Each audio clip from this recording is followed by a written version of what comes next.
கர்த்தருடைய வார்த்தை சொல்லுகிறது, ஆண்டவராகிய இயேசு கிறிஸ்து நன்மை செய்கிறவராகவே சொல்லி தெரிவித்தார். கரங்களை தட்டி ஆண்டவருடைய நாமத்தை ஸ்தோத்திரிக்கிறோம். அல்லேலூயா, அல்லேலூயா. இயேசு கிறிஸ்துவின் வாழ்க்கையின் அனுபவத்தை நாம் பார்க்கின்ற பொழுது அவர் நன்மை செய்கிறவராக கிராமங்கள் தோறும் பட்டணங்கள் தோறும் கடந்து செல்லுகிறவராக காணப்பட்டார். யாரெல்லாம் பலவீனத்தோடு கூட காணப்பட்டார்களோ, யாரெல்லாம் கண் பார்வையின்றி காணப்பட்டார்களோ, அவர்கள் அவரை விசுவாசித்து அவரிடத்தில் வந்தபோது அவர் அற்புதமான சுகத்தை செய்தார், அற்புதங்களை செய்தார். அல்லேலூயா, அல்லேலூயா. இயேசு கிறிஸ்து நம்முடைய மனுஷகுமாரனாய் இருந்த அந்த காலத்திலே அநேகருக்கு நன்மை செய்தார் என்று வேதம் சொல்கிறது. குறிப்பாக பிசாசின் கட்டுகளுக்குள்ளே இருந்தவர்களை அவர்களுக்குள்ளே காணப்பட்ட பிசாசை அகற்றி பிசாசின் பிடியிலிருந்து அநேகருக்கு விடுதலையை பெற்றுக் கொடுத்தார். கரங்களை தனியானவரை சொல்கிறேன். அல்லேலூயா, அல்லேலூயா. என்னை கேட்டுக்கொண்டிருக்கிற அன்பு சகோதரனே, சகோதரியே, இன்றைக்கும் கர்த்தராகிய இயேசு கிறிஸ்து ஜீவிக்கிறவராக இருக்கிறார். யாரெல்லாம் அவரை நோக்கி பார்க்கிறார்களோ அவர்களுக்கு எல்லாருக்கும் அவர் என்ன செய்கிறார்? நன்மை செய்கிறவராகவே இருக்கிறார். அல்லேலூயா. விசுவாச வாழ்க்கையிலே நமக்கு நன்மையை செய்கின்ற, நமக்கு அற்புதங்களை செய்கின்ற, நம்மை அதிசயமாய் வழிநடத்துகின்ற ஆண்டவரை நோக்கி நாம் கூப்பிடுகின்ற போது அவர் உங்கள் மத்தியிலே நன்மை செய்கிறவராகவே வருவார் என்று வேதம் சொல்கிறது. கரங்களை தட்டி அவருடைய நாமத்தை கொண்டு அல்லேலூயா. அதாவது சயின்டிஸ்ட் என்ன சொல்றாங்க அப்படின்னா, இந்த ரெண்டு கரங்களையும் நல்ல சத்தமா கட்டும்போது எல்லா நரம்புகளும் என்ன செய்யணும்? வேலை செய்யணும். அதேபோல நாங்கள் உள்ள 10 நரம்பு என்ன செய்யணும்? வேலை செய்யணும். அதனால நிறைய வியாதி இருந்துச்சுன்னா போயிடலாம். நீங்க யூடியூப்ல பார்த்தா தெரியும். நான் ஆண்டவர் அதை இந்த குடியை என்ன செய்தார்? எழுதி வைத்துவிட்டார். 10 நரம்பு வீணை என்று சொல்லிவிட்டார். கரங்களை ஞானவன் சொல்லுங்கள். அல்லேலூயா, அல்லேலூயா. அப்படியே வார்த்தை நாம் வாசிக்கின்ற பொழுது ஆண்டவர் நன்மை செய்ய வேண்டுமே என்றால் you have to shout unto the Lord. நீங்கள் ஆண்டவரை நோக்கி கூப்பிடுகின்ற பொழுது அவர் உங்களுக்கு நன்மை செய்கிறார். ஆமென். பர்திமேயு என்ற ஒரு குருடன் இருந்தான்.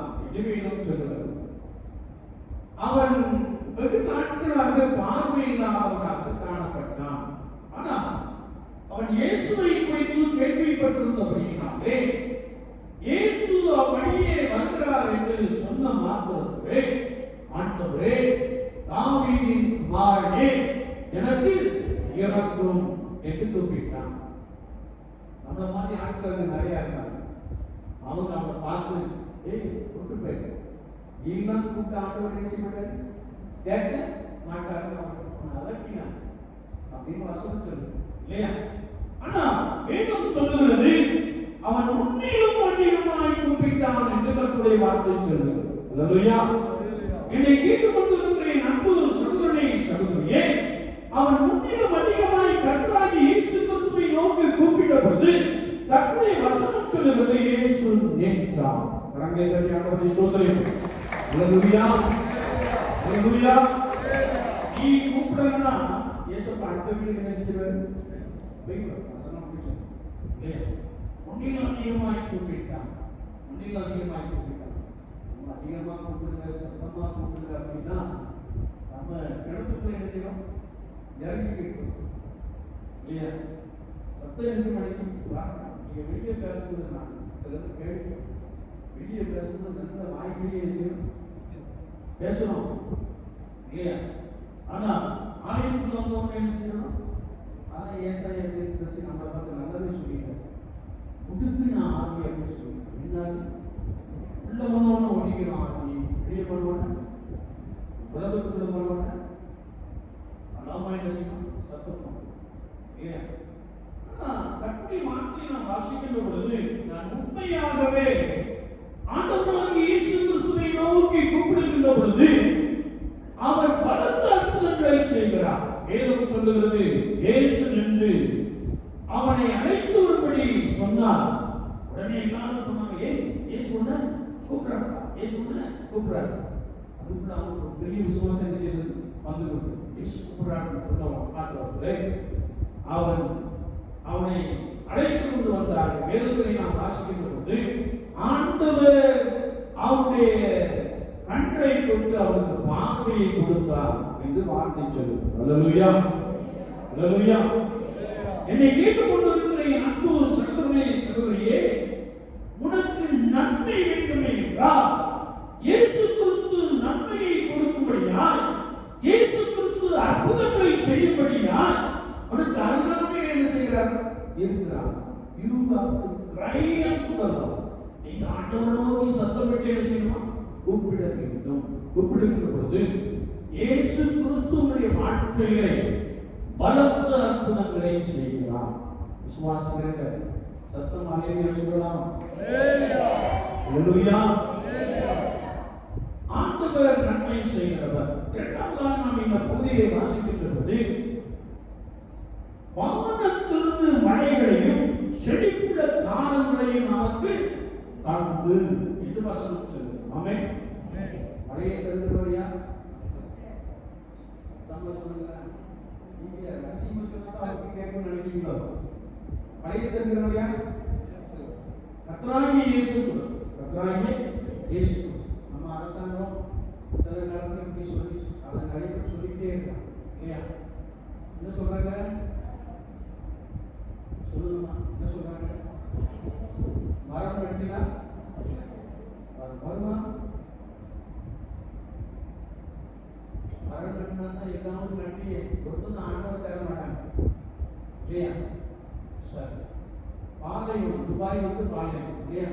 அங்க மரம் இருக்குன்னா எங்கேயோ இருக்கும், இல்லாம இருக்கும், எங்கேயோ இருக்கும், பேரிச்சம்பழம் இருக்குதான் இல்லையா?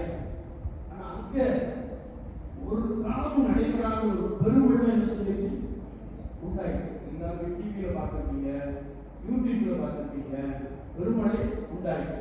அங்க கண்டு கட்டிய தூரம் அங்க காட்டுற அந்த வீடியோல ஒரே ஒரு இடத்துல ஒரு முள்ளு மரம் நின்றது. கண்டு கட்டிய தூரம் மரபி இல்லை. ஆனா அங்க என்ன வந்துச்சு? மழை வந்துச்சு இல்லையா? அரசாங்கம் சொல்றோம் அப்படின்னு சொல்லி இன்னைக்கு நம்ம ஆட்கள் என்ன செய்றாங்க? மரம் நட்டினா மழை ஒரு காலம் என்ன செய்யுது? வராது. ஏன்னா வசனம் என்ன சொல்லுதுன்னா, வானம் தானாய் மழையை பொழிய கூறுமோ, பிற தேவர்களால் மழையை வசிக்க பண்ண கூறுமோ, நம்முடைய தேவனாகிய கர்த்தரமானதை செய்கிறார் என்று வசனம் சொல்லுகிறது. கரங்களை தட்டி கர்த்தருடைய நாமத்தை ஸ்தோத்திரிப்போம். அல்லேலூயா, அல்லேலூயா. என்னை கேட்டுக்கொண்டு இருக்கிற என் அன்பு சகோதரனே, சகோதரியே, வானத்திலிருந்து கர்த்தர் மழையை பெய்ய பண்ணுகிறார் என்று வசனம் சொல்லுது. ஆமென். அல்லேலூயா. நீங்க மரம் கட்டி அது இன்றைக்கு வளர்ந்து அந்த மரத்துக்கு மேல என்ன வேணும்? தண்ணி. நேற்று சாயங்காலம் ஒரு வீடியோ கிளிப் எடுத்திருக்காங்க, பக்கத்துல போயிருக்கு. அதில் நம்முடைய சகோதரர், நம்முடைய பிரசாரர் தண்ணி பாய்ச்சிட்டு இருக்கிறாங்க இருந்தாங்க. ஆனா பாருங்க, அந்த ஒரு காணல மூலையில அந்த கடலை செடியை அப்படியே வளைஞ்சு நேரம் இருக்கும் இல்லையா? இப்படி இருக்கணும். ஆனா மடங்கி போய் இருக்கிறது இருந்தது. ஏன்? வெயிலின் அகோரம், வெயிலின் அகோரம். அதனால அந்த இலைக்கு தண்ணி போகாத அவரு அந்த இடத்துல தண்ணி பாய்ச்சி வரல. ஏன் தண்ணி போகாத அந்த இலையை செஞ்சிருச்சு மழை. ஏன் சொல்றோம் அப்படின்னா, நீ நற்ற மரத்துக்கு முதல் தண்ணி இருந்தா வரணும், மேல இருந்தா வரணும் இல்லையா? அதனால ஏதோ முதல்ல சொல்றான், அதை வச்சு நம்ம ஆட்கள் இயற்கையை காப்பாற்றும் ஒரு கலை. என்னத்தை காப்பாற்றும்? இயற்கையை. ஒரு நாள் கூட ஒரு சாலை ஓரத்தில் ஒரு மரத்தை தண்ணி ஊற்றிருப்பாங்க. யாரு? உதவி நீங்க ஊற்றிருக்கீங்க. ஒரு நாள் கடைக்கு போய் எப்படி ஊற்றிருக்கீங்க இல்லையா? ஆனா போதகர் யாரும் ஊழியக்காரங்க யாரும் ஐயோ இந்த மரம் வாடல கொஞ்சம் தண்ணி ஊற்றுமணி யாரும் ஊற்றிப்பாங்க. ஆனா என்ன ஊற்றிருக்காங்க? இயற்கையை காப்பாற்றும் மரம் வளர்ப்போம் மழை ஒரு காலம் வரும் ஒரு காலம் வரும். ஏன்னா வசனம் என்ன சொல்லுது அப்படின்னா அவர் வானத்திலிருந்து மழைகளை செழிப்புள்ள காலங்களை கொடுக்கிறார் என்று வார்த்தை நமக்கு தெளிவாக கற்றுக் கொடுக்கிறோம். ஆமென். அல்லேலூயா. மழையை தருகிறவர் யார்? கர்த்தராகிய இயேசு கிறிஸ்து. மழையை கொடுப்பவர் யார்? கர்த்தராகிய இயேசு கிறிஸ்து என்று வசனம் நமக்கு தெளிவாக கற்றுக் கொடுக்கிறோம். நல்ல உதாரணம், பாலைவனத்தில் ஆண்டவர் ஒரு பெரிய மலையை சிலர் கொண்டு பண்ணிவிட்டாங்க. அந்த மரமே கிடையாது. யாராயிரம் மரம் வச்சு மழை பெறுவோம் அப்படின்னு கிறிஸ்தவனா இருந்து சொன்னா கர்த்தர் என்ன செய்வார்? ஏன்டா வசனத்துக்கு மாறா பேசல அப்படின்னு சொல்லி அடிப்பார். அப்படின்னு சொல்லி அடிப்பார். வசனம் சொல்லுகிறது ஆண்டவர் மழையை கொடுக்கிறவர். வேதம் சொல்லுகிறது அவர் வானத்திலிருந்து மழையை பெய்ய பண்ணுகிறார் என்று கர்த்தருடைய வசனத்தை நாம் வாசிக்க முடியும். அது மாத்திரமல்ல, இன்னும் அநேக வசனங்களை நாம் வாசிக்கின்ற போது அவர் வரப்புகள் கடியத்தக்கதாக நீர் பாய்ச்சுகிற தேவன் என்று வசனம் சொல்லுகிறது.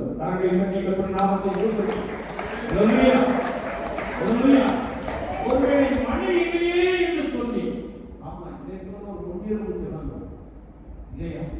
வருவ காலத்தில் ஒரு முன்னுரிமை தராங்க. அந்த சகோதரி தான் ஜெயிச்சாங்கன்னு நான் நினைக்கிறேன் இல்லையா? எல்லாரும் சேர்ந்து ஜெயிக்க அவங்க சத்தமா ஜெயித்தாங்க.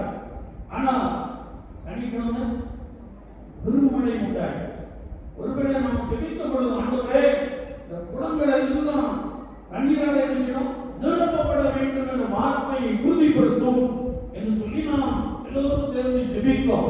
ஒருவேளை ஆலயத்துக்கு வரும்போது 12 மணி ஆராதனைக்கு வரும்போது கொஞ்சம் தண்ணீர் செய்து ஓடிக்கிட்டு இருந்துச்சு. உடனே நிரப்பல. ஆராதனையை முடிச்சு வீட்டுக்கு போகும்போது உடனே என்ன செஞ்சிருச்சு? நிரம்பிட்டு உடனே என்ன செஞ்சிருச்சு? உடைச்சு. இது நம்ம மக்களுக்கு ரொம்ப சந்தோஷம். ஐயோ குடம் உடைஞ்சிட்ட நிலத்தடி நீர்லாம் அப்படியே குறையில ரொம்ப நாள் தண்ணி நிற்காதே அப்படின்னு வருத்தத்தோடு கேட்டா நல்ல வேலையா குடம் உடைச்சு. விசுவாசம் என்னது? விசுவாசம். ஜோம் பண்ணிட்டு நல்ல வேலை குடம் என்ன செஞ்சிருச்சு? ஏன் உங்க வீட்டுக்கு என்ன வந்தோம்?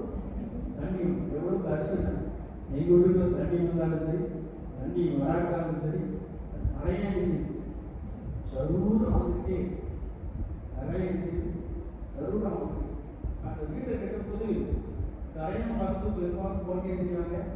கட்டுவாங்க. அதை செய்ய மறந்துட்டாங்கன்னு சொல்லி நான் நினைக்கிறேன். அதனால கரையை செஞ்சிருச்சு அப்படியே நீர்காலத்துக்கிட்டே அதை நம்ம கிட்ட வச்சு அடிக்க வேண்டியது அடிக்க வேண்டும். அது நம்ம தம்பி தான் நினைவு அடிச்சிருக்கணும். ஏன் சொல்றேன் அப்படின்னா ஒரு விசுவாச வாழ்க்கையிலே ஆண்டவர் நமக்கு மழையை கொடுக்க